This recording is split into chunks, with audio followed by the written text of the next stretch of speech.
What's up everybody, my name is Fabian, I'm a fashion designer, and today I'm going to be sharing with you my favorite technique for sewing invisible zippers.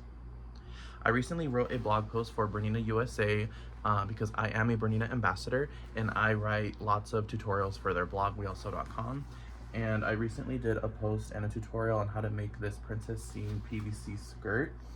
And it is a complete tutorial, and I walk you through the entire process from drafting the pattern to cutting and constructing. As part of that tutorial, I will also be going over how to do the invisible zipper, because the invisible zipper honestly is one of the most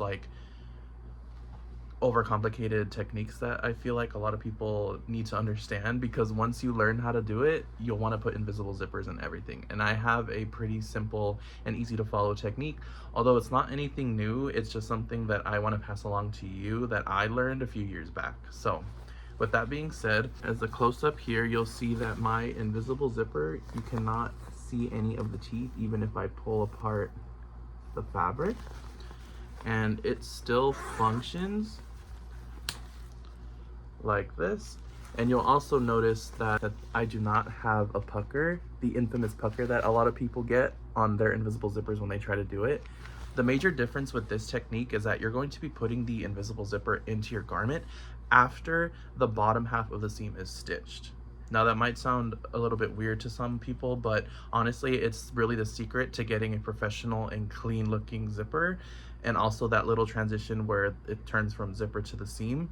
It'll eliminate all of your issues that you might have in that area. So yeah, and if you follow the entire tutorial on the blog, you will also learn how to finish off an invisible zipper with lining. So that way you're finishing off your zipper with no hand stitching, and it's all done by machine.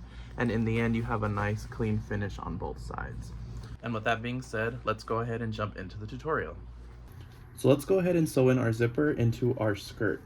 First thing you're going to need is a zipper. I am going to be working with an invisible zipper, as you can see here. And if you don't know what an invisible zipper is, it just means that there are no visible zipper teeth on my zipper. And I went ahead and grabbed a extra long zipper. This just makes the process of inserting this zipper a lot easier. You can choose to work with either a long zipper like this or a zipper that's exactly the length that you need. The other item you're going to need is your skirt, obviously. Right now, I have mine turned right side out. I'm going to flip it inside out. And the first thing you will do, as I mentioned previously that you should have done already, is sew your seam from the hem all the way up to where your zipper will stop.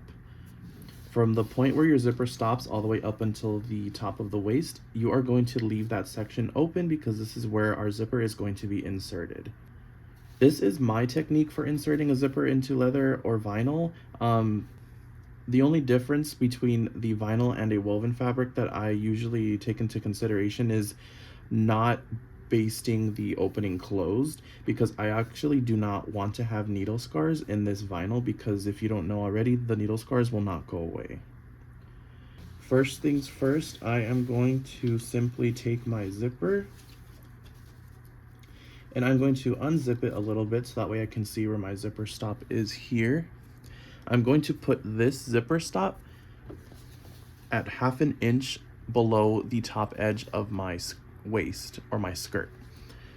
So the little plastic piece goes just 1/2 inch below the top edge.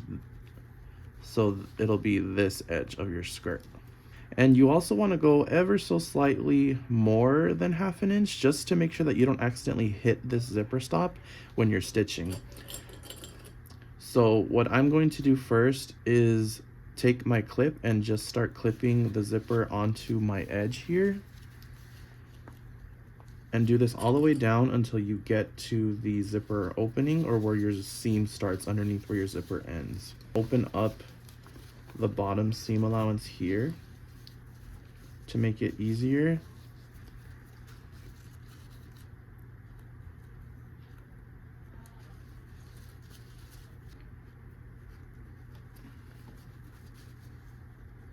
And this is what it'll look like. So you have one side of your zipper in place like this. I have put clips to hold everything in place. And down here where the zipper is going to end and where your seam starts, you just want to make sure that you don't have fabric bunched up down here. You want to make sure that everything is nice, even, and smooth. I'm going to place my fabric underneath the needle. I'm going to make sure that the edge of my zipper tape is butted up against the edge of my raw edge here. And I'm going to just use a very long stitch. I have my stitch length at a 6 right now. I'm going to put my foot down, and you want to make sure that you're hitting around the center of the zipper tape, not too far to the right, not too far to the left. But the idea is we're just holding down our zipper tape so that way it makes putting our permanent stitch in a lot easier. And one more thing, I am actually using my presser foot number 4, which is a narrow zipper foot, which makes it pretty easy to get up and close to the zipper teeth. And I'm just going to stitch all the way down until I get to where our zipper ends. And make sure everything stays nice and smooth and flat. And you can go a little bit past your notch / your stitch line, depending on how you mark the end of your zipper. And once you get to the perfect stopping point, all you're going to do is do a light back stitch and then cut your thread. And this is what it'll look like after you do that. As you can see, you have the zipper tape basted onto your seam like this. What you're going to do now is take your zipper pull and close your zipper. And once you close it, you'll come to the bottom of the zipper. Start placing clips here, making sure that the edge of your zipper tape is up against the raw edge of your vinyl. Like so. And then you want to just kind of come and take a peek and make sure that everything looks even more or less. And as you can see, that looks pretty good. Like that. And once you have that, we can go ahead and place this back under the presser foot and begin basting the other side of the zipper down. So now I am placing the other side of my zipper underneath the foot. Make sure that everything is nice and flat and smooth. And begin stitching. Again, do a light back stitch and work your way all the way up to the top. And as you're approaching your zipper pull, you just kind of want to make sure that that stays clear out of the way. And then you'll continue stitching. You might need to go around the pull, or what you can do is raise your foot and unzip the zipper. And once you have the zipper pull out of the way, continue stitching to the end. And again, do a light back stitch and cut. Alrighty, and this base on the other side of your zipper. So this is what it'll look like. You have both sides basted onto your seam allowance, and then you have, if you have an extra long zipper, you'll just have the extra zipper at the bottom like this. And now we can go ahead and unzip our zipper. So I'm going to reach inside, unzip it.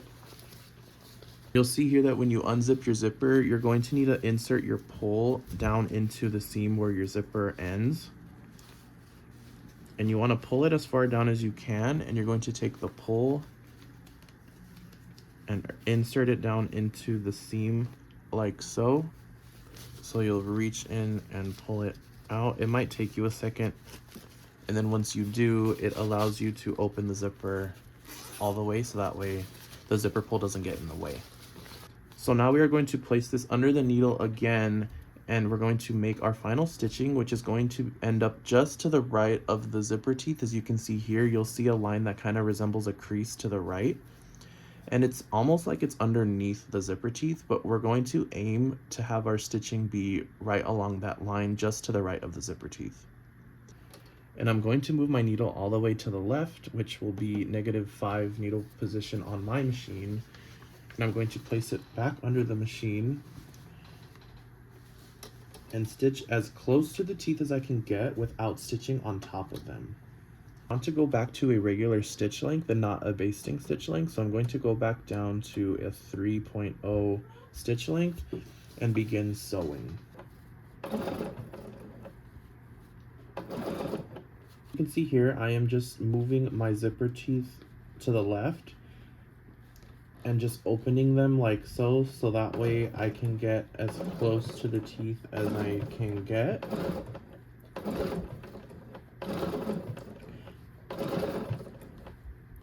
You're going to just keep working your way all the way down the zipper.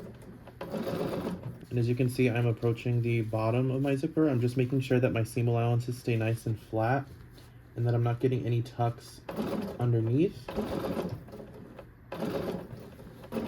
And then once you reach the point where your seam starts, the seam meaning the seam that's underneath your zipper opening, you're just going to stop there, back stitch, and cut your thread. And once you reach the end, and then back stitch and cut your thread. So here is a close-up of what this will look like after you have sewn the first side. As you can see here, this is my basting line from before, and then if I open up my zipper teeth and move them to the left, you can see my stitching is right underneath the teeth where it should be. So with this, I'm going to go ahead and flip my zipper to the other side, position the other side underneath the needle. To get this side started, it's a little bit tricky because you have to pull the zipper teeth open, and then you're going to sink your needle into the fabric first. So with my left hand, I'm going to open my zipper teeth. With my right hand, I'm going to sink my needle into the fabric, making sure that my needle is right next to my zipper teeth like I have been doing before. Sink it all the way down, put your presser foot down, and slowly and carefully start stitching.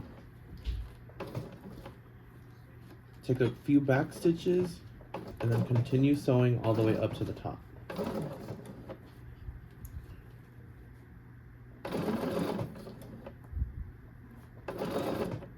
Once you reach the end, back stitch and cut your thread. And now we have sewn on our other side of our zipper. Go ahead and turn your skirt inside out. And then we can go ahead and close our zipper. And the easiest way to get the zipper pull back up through the seam is to go to the wrong side and find the pull like this. Grab it and pull until the zipper starts closing. And once you get up and over the seam and the opening, you'll go back to the right side, find the pull again, and finish zipping it up. And this is what you are left with, a beautiful invisible zipper. And with that being said, I hope that this helps you to understand how to sew invisible zippers, and I hope that it'll make you want to put invisible zippers in everything as much as it did with me when I first mastered this technique. Please like and subscribe if you like what you see, and stay tuned for more sewing, pattern making, and fashion content. Peace.